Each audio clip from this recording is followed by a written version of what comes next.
ట్రంప్ని అధికారంలోకి రానియకుండా అడ్డుకునేటటువంటి కుట్రలు చాలా జరిగింది మొన్న. అదేంటి, అసలు అధికారంలో ఉన్నోనే గద్దె దించారు. ఎకో సిస్టమ్, తప్పుడు వార్తలు, తప్పుడు సమాచారాలు, తప్పుడు ప్రచారాలు, ప్రజల్ని మోసం చేసి అక్కడ ఉన్నటువంటి వాళ్ళని ట్రంప్ గురించి తప్పుడు ప్రచారం చేశారు. చివరికి ట్రంప్ దాన్ని రివర్స్ చేసుకుని ఇప్పుడు ఘన విజయం సాధించాడు.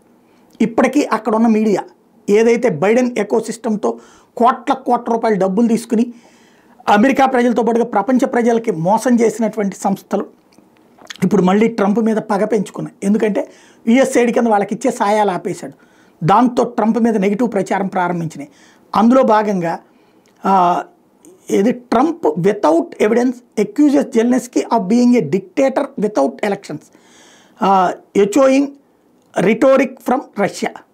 ఇది ఎవరయ్యా రాసిందంటే వాషింగ్టన్ పోస్ట్, న్యూయార్క్ టైమ్స్, ఇవన్నీ కూడా అతనికి వ్యతిరేకంగా నడిచినటువంటిది. అందుకని ఈ మధ్యన వాళ్ళందరినీ పక్కన పెడుతున్నట్టు ప్రెస్ మీట్లో కూడా అలౌ చేయట్లేదు. దాంతో వీళ్ళు ఇక దారుణమైనటువంటి వార్తలు బిగిన్ చేశారు.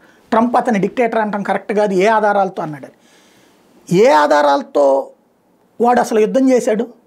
అక్కడున్న ప్రజలను ఏమన్నా రెఫరెండం అడిగాడా? లేదు. అసలు రష్యా వెళ్ళి ఏమన్నా యుద్ధం చేసింది ఉక్రెయిన్ మీదకి?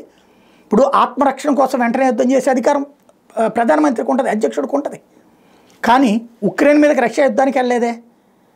రష్యా మీదకి ఉక్రెయిన్ యుద్ధానికి వచ్చిందే. అప్పుడే కదా చిరాకేసి రష్యా వెళ్ళింది. నాటోలో చేరాలనుకున్నటువంటిది నియంతృత్వ ధోరణి కదా. ఎందుకు? గతంలో ఉన్న ఒప్పందానికి విరుద్ధంగా వెళ్ళటం. యూరోపియన్ యూనియన్లో చేరాలనుకోవడం అన్నటువంటిది వ్యతిరేకం కదా, గతంలో ఉన్న ఒప్పందానికి విరుద్ధంగా. ఒకప్పుడు రష్యాలో పార్టీ కదా అది, నువ్వు రాసి ఇచ్చింది కదా, రాసి ఇచ్చింది దాన్ని నా ఇష్టం వచ్చినట్టు మార్చేస్తానంటే పోనీ ప్రజల చేత ఏమన్నా రెఫరెండం చేసావు? అది లేదుగా. ఆ తర్వాత చూస్తే ప్రజలందరూ చచ్చిపోతున్నా ఏమైనా పట్టించుకున్నాడు ఆయన? ఆయన సంపద ఆయన చూసుకున్నాడు, వాళ్ళ ఆవిడ సంపద ఆవిడ చూసుకుంది. ఫైనల్గా ఎన్నికలు జరిపాడా సకాలంలో?